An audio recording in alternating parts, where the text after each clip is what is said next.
మార్కెట్లో ఇన్వెస్ట్ చేసి మీ డబ్బులు డబుల్ చేసుకోవాలనుకుంటున్నారా? సుందరరామిరెడ్డి గారి సెమినార్ కి అటెండ్ అవ్వండి. నమస్తే, welcome to Suman TV. Present మనతో పాటు ఉన్నారు సర్టిఫైడ్ వెల్త్ మేనేజర్ సుందరరామిరెడ్డి గారు. నమస్తే సార్. నమస్తే. Sir, gold and silver prices గురించి మాట్లాడుకుంటే అటు వార్ కంప్లీట్ అయిపోయిందని అనుకోవచ్చు. నెక్స్ట్ హర్మోజ్ జలసంధి కూడా ఓపెన్ చేసేసారు. మరి క్రూడ్ ఆయిల్ ధరలు కూడా కొంచెం తగ్గిపోతున్నాయి. మరి ఈ నేపథ్యంలో గోల్డ్ అండ్ సిల్వర్ కూడా తగ్గుతున్నట్టే అనిపిస్తుంది. మరి తగ్గుతుంది అనుకోవచ్చు అంటారా? డెఫినెట్గా అండి. ఎందుకంటే అండ్ వరల్డ్ వైడ్గా ఇంత ముందులాగా గోల్డ్ మీద అంత మోజులు లేదనమాట. ఇప్పుడు అంటే అంత బాక్సింగ్ లేదు ఇప్పుడు ప్రస్తుతానికి. ఏంటంటే వరల్డ్ వైడ్గా అన్ని చోట్ల లేదు, ఇన్ఫ్లేషన్ పెరుగుతుంది. ఈ హార్మోజ్ జలసంధి మూసేసిన కాడి నుంచి వచ్చిన సైడ్ ఎఫెక్ట్స్ వల్ల అన్ని దేశాల్లో కూడా ఇన్ఫ్లేషన్ పెరుగుతుంది. ఇప్పుడు ఇండియాలో కూడా పెరగబోతుంది అనమాట. అందుకని సెంట్రల్ బ్యాంక్స్ అన్నీ లేదు, ఇన్ఫ్లేషన్ ఎలా కంట్రోల్ చేయాలా అని తలబద్దలు కొట్టుకుంటాయి. అందుకని ఈ టైంలో గోల్డ్ ప్రైస్ కొని అంత ఉండలేదన్నమాట సెంట్రల్ బ్యాంక్ సైడ్ కూడా. అంటే కాబట్టి వాళ్ళు లిక్విడిటీ మీద ఫోకస్ ఎక్కువ చేస్తారు. రెండోది డాలర్ ఇండెక్స్ 100 దాటింది. చాలా బ్యాడ్ న్యూస్ అనమాట అది కమోడిటీ మొత్తానికి కూడా. నిన్నది మార్కెట్లో 180 దాకా వచ్చేసింది అనమాట. దాని మీనింగ్ ఏంటంటే డాలర్ ఇంకా స్ట్రాంగ్ అవబోతుంది. రెండోది అమెరికాలో వడ్డీ రేట్లు పెంచుతామని చెప్పేసి మన మీటింగ్ అప్పుడు క్లియర్ ఇచ్చారన్నమాట ఇండికేషన్.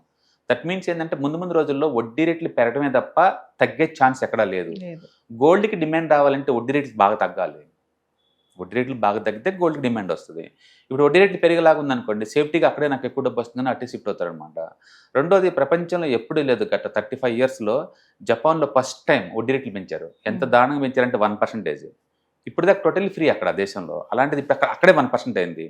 దాని మీనింగ్ ఏంటంటే ప్రపంచంలో ఫ్రీ మనీ అసలు లేదు, ఇంకా ఫ్రీ మనీ ఎక్కడా లేదు. అందుకని ప్రపంచవ్యాప్తంగా అన్ని చోట్ల కూడా మనీకి పర్టికులర్ డాలర్కి బాగా షార్టేజ్ ఉందన్నమాట. అందుకని డాలర్ల మీద పెట్టుకోవటం మీద ఎక్కువ ఫోకస్ చేస్తున్నారు.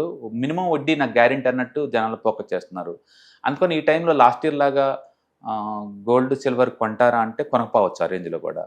రెండోది ప్రపంచంలో బిగ్గెస్ట్ గోల్డ్ ఇంపోర్ట్ చైనా వాళ్ళు, ఇండియా వాళ్ళు. ఇండియాలో ఏంటంటే మోడీ గారు చెప్పారు ఈ సంవత్సరం వరకు కొంచెం పోస్ట్పోన్ చేసుకోండి, డాలర్ని సేవ్ చేయండి అని. ఆయన చెప్పినట్టే మార్కెట్ కూడా పాజిటివ్ రెస్పాండ్ అయిపోయింది. ఇప్పుడు గోల్డ్ ఇంపోర్ట్స్ 90% డ్రాప్ అయినాయి లాస్ట్ మంత్. ఒక మంత్లోనే 90% డ్రాప్ అయినాయి. జనరల్గా 75 నుంచి 100 kgs వరకు ఇంపోర్ట్ చేసుకుంటా పర్ మంత్. అలాంటిది ఇప్పుడు 90% డ్రాప్ అయింది లాస్ట్ 1 monthలోనే. అంటే ఇండియాలో అంత రీసైక్లింగ్ ఎక్స్చేంజ్ మేళతో నడుతున్నాయి అనమాట అన్ని షాప్స్ అన్నీ కూడా. అందుకని క్లియర్ అనమాట. వరల్డ్ వైడ్గా చూసుకుంటే ఇండియా లాంటి పెద్ద కన్జ్యూమరే గోల్డ్ తగ్గించుకున్నారు. చైనా అయితే గోల్డ్ కొంటున్నారు. అండ్ ప్రపంచవ్యాప్తంగా అన్ని చోట్ల కూడా డాలర్ ఇండెక్స్ బలపడుతుంది కాబట్టి అందులో ఇన్వెస్ట్ చేసే వాళ్ళు ఎక్కువ అవుతున్నారు. కాబట్టి నెక్స్ట్ 6 months కూడా అండ్ గోల్డ్ రేట్లు పెరుగుతాయి అంటే చెప్పడం కష్టమే. అండ్ రీసెంట్గా ఇంటర్నేషనల్ బ్రోకర్స్ వాళ్ళు కూడా సిటీ కమోడిటీ డివిజన్ వాళ్ళు క్లియర్గా సెప్టెంబర్ దాకా గోల్డ్ రేట్లు బిలో $4,000 ఫర్ ఔన్స్ వచ్చే ఛాన్స్ ఎక్కువ ఉందన్నారు. అండ్ వాళ్ళు చెప్పినట్టే గోల్డ్ బాగా వాలటిలిటీ గ్రో అవుతుందన్నమాట. కాబట్టి ఈ ఇయర్ ఎండింగ్ కల్లా కూడా గోల్డ్ డెఫినెట్గా బిలో $4,000 ఫర్ ఔన్స్ వచ్చే ఛాన్స్ ఎక్కువ ఉంది. కాబట్టి గోల్డ్ పెరిగే దానికన్నా పడే ఛాన్స్ ఎక్కువ ఉంది. ఇప్పుడు లైవ్లో మన ఇండియాలో 24 carats గోల్డ్ అండ్ 1,50,000 దగ్గర నడుస్తుంది. మేబీ వరస్ట్ అనుకుంటే మేబీ 1,20,000 వచ్చే ఛాన్స్ ఎక్కువ ఉంది. ఆ టైంలో ద బెస్ట్ అనమాట కొనాలి అనుకున్న వాళ్ళకి. అండ్ ఏదైనా సరే ఇంత ముందు లాస్ట్ ఇయర్ ఉన్నంత మూమెంటం లేదు అండ్ అంత క్రేజీగా పోయే ఛాన్స్ లేదు. కాబట్టి గోల్డ్లో ఇన్వెస్ట్మెంట్ చేసే వాళ్ళు ఎస్ఐపి ఫార్మేట్లో పెట్టుకోవడం బెటర్ అనమాట. అంటే ఈ టైంలో గోల్డ్ కొనాలనుకునే వాళ్ళకి మంచి టైం అని అనుకోవచ్చు అంటే 6 months బ్యాక్తో పోల్చుకుంటే 25% డిస్కౌంట్లో ఉంది కదా, వాళ్ళు కొనుక్కోవచ్చు. అండ్ లాస్ట్ 6 months బ్యాక్ ఉన్న వాళ్ళకి 6% లాస్లో ఉన్నారు ఇంకా. బట్ 1 year బ్యాక్ కొంటే స్టిల్ 20% ప్రాఫిట్లో ఉన్నారు కదా, 25% దాకా ప్రాఫిట్లో ఉన్నారు లాస్ట్ 1 year బ్యాక్తో పోల్చుకుంటే. అండ్ కాబట్టి నెక్స్ట్ 6 months కూడా మార్కెట్ సైడ్ వే లేదా టువర్డ్స్ డౌన్ సైడ్ పోయే ఛాన్స్ ఎక్కువ ఉంది. ఏదైనా కానీ ఒక ఎసెట్లో మూమెంట్ మిస్ అయిపోతే దాన్ని ఎవరు పట్టించుకోరు అనమాట ఇంకా. కాబట్టి పెరిగేదానికన్నా కూడా పడేదానికి ఛాన్స్ ఎక్కువ ఉంది. అలాగని టూ మచ్ పడే ఛాన్స్ లేదు. But still long term point of లో టూ మచ్ బుల్లిష్, అందులో డౌట్ లేదు. లాంగ్ టర్మ్ లో బుల్లిష్, షార్ట్ టర్మ్ లో కొంచెం బేరిష్. వార్ అయిపోయింది అనుకోవచ్చా సార్? మళ్ళీ ఏమైనా స్టార్ట్ అవుతుంది? 60 days వరకు వాళ్ళు ఆపినట్టారండి అండ్ సైన్లు పెట్టేస్తారు. ఏదైనా సరే ఒక ఎసెట్ డ్రాప్ అవుతుందంటే మనకు వార్నింగ్ అనమాట. అండ్ క్రూడ్ 120 దగ్గర నుంచి 85 డ్రాప్ అయింది అంటే వార్ అయిపోయినట్లు. అంటే క్రూడ్ ప్రకారం చూసుకుంటే వార్ అయిపోయినట్లకే.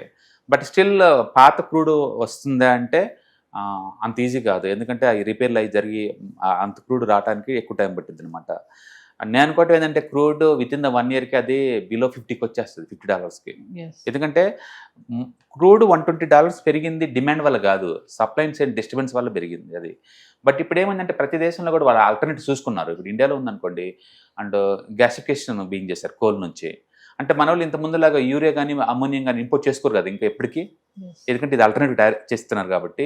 అలాగే ఇథనాల్ మిక్సింగ్ ఎక్కువ చేస్తున్నారు, దీనివల్ల డీజిల్ కన్జంప్షన్ తగ్గిద్ది కదా. ఈలోపు ఎలక్ట్రికల్ వెహికల్స్ అవి కొంచెం పెంచుతున్నారు, అది కూడా తగ్గిద్ది కదా. అట్లా వరల్డ్ వైడ్గా ప్రతి కంట్రీ కూడా లేదు ఆల్టర్నేటివ్ చూసుకుంటుంది. అందుకని ఈవెన్ యుద్ధం ఆగి మళ్ళీ తిరిగి గల్ఫ్ నుంచి ఆ రేంజ్లో ఇంత ముందులాగా వచ్చిందంటే రావడం కష్టమే. ఎందుకంటే అమెరికా నుంచి మనకి ఇంత ముందు అసలు గ్యాస్ ఒక యూనిట్ కూడా వచ్చేది కాదు. ఇప్పుడు ఇండియన్ గ్యాస్లో 50% ఒక అమెరికా నుంచి వస్తుంది. అంటే వెనిజులా సెకండ్ బిగ్గెస్ట్ ఇంపోర్టర్ అయ్యారు ఇప్పుడు ఇండియాకి. ఇంతకుముందు వాళ్ళు లేరు కదా. అంటే ఏంటి, కొత్త వాళ్ళ దగ్గర నుంచి మనం తీసుకుంటున్నాం, కొత్త Yes. Contracts బీనైనాయి already. ఇప్పుడు ఏంటంటే ఈ పోటీలు ఎవరు తక్కువ వాళ్ళ దగ్గర తీసుకుంటా ఉంటారు. ఈ పోటీ ఎక్కువయ్యి డిస్కౌంట్లు ఇచ్చే వాళ్ళు ఎక్కువ అవుతుంటారు రాను రాను. అందుకని నేను అనుకోవటం ఏంటంటే క్రూడ్ నెక్స్ట్ 1 year లోపు ఇది అంటే బిలో $50కి వచ్చింది అనుకుంటాను నేను. Yes. అందుకని క్రూడ్ స్టోరీ అయిపోయినట్లకే. కాబట్టి వరల్డ్ వైడ్గా ఇన్ఫ్లేషన్ తగ్గే ఛాన్స్ ఎక్కువ ఉంది. ఏదైనా కానీ next 1 or 2 months very challenging. And చూడాలి హార్మోన్ జలసంధి నుంచి ఎన్ని షిప్స్ వస్తాయి, ఎన్ని డంప్ చేసేసి మళ్ళీ మళ్ళీ పిక్ చేసుకుంటేనే దాన్ని బట్టి మనకు వస్తుంది. Yes. ప్లస్ ప్రొడక్షన్ పాత రేంజ్కి వచ్చిందో లేదో మనం చెక్ చేసుకోవాలి. Yes. అంటే పాత రేంజ్కి వచ్చిందనుకో ప్రొడక్షన్ డెఫినెట్గా నీకు వస్తుంది. ఎందుకంటే దీనివల్ల ఇప్పుడు రష్యా వాళ్ళు అండ్ అమెరికా వాళ్ళు వెనిజులా వాళ్ళు వీళ్ళు బాగుపడ్డారు Yes. రేట్లు మంచి రేట్ల మీద. మంచిది. ఇప్పుడు వాళ్ళ క్లయింట్స్ మళ్ళీ కొంత గల్ఫ్కి పోవాలి కదా, పోటీ ఎక్కువ అవుతుంది, డిస్కౌంట్ ఆఫర్స్ ఎక్కువ అవుతుంది, కాబట్టి రేట్ తగ్గే ఛాన్స్ ఎక్కువ ఉంది. Yes. కాబట్టి నేను అనుకోవటం ఏంటంటే and within the 2-3 months కల్లా బిలో 70కి, విత్ ఇన్ ద 1 year కల్లా బిలో 50కి వచ్చిందని నేను అనుకుంటున్నాను. Yes. Thank you. Hi, 1 day classroom ఎన్విరాన్మెంట్లో ఆఫ్లైన్ వెబినార్ జరగబోతుంది.